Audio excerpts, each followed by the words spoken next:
ভারতীয় জনতা পার্টির হুগলি শ্রীরামপুর সাংগঠনিক জেলা সভাপতি গৌতম চ্যাটার্জির চুঁচুড়ার বড়বাজারের বাড়িতে কালী মায়ের পুজো অনুষ্ঠিত হলো।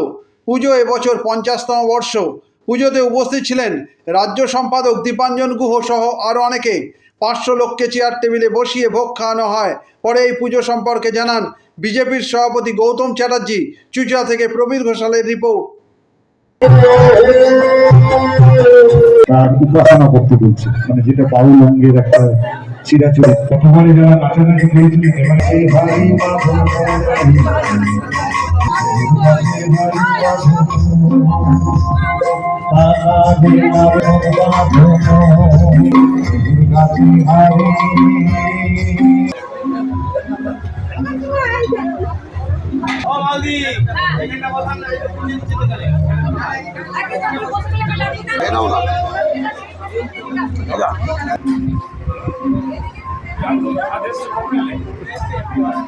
এবছরে 50 বছর পূর্ণ হলো।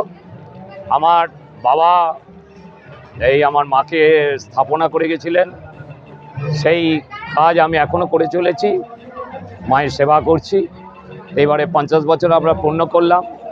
আমাদের সমস্ত অনুরাগীরা, মায়ের ভক্তরা প্রত্যেকে এসছেন, মায়ের প্রসাদ গ্রহণ করেছেন এবং আমরা মায়ের নাম আরাধনা সাধনা এগুলো করছি।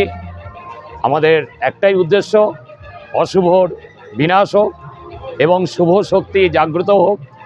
তার কারণ আমাদের বর্তমান যে সমাজ, এই বর্তমান সমাজে অশুভ শক্তিতে ভরে গেছে। সেই জন্য আমরা অশুভ শক্তির বিনাশ চাই। আর আমরা শক্তির পূজারী, আমরা মায়ের আরাধনা করছি, মাকে ডাকছি যাকে অশুভ শক্তির বিনাশ হোক।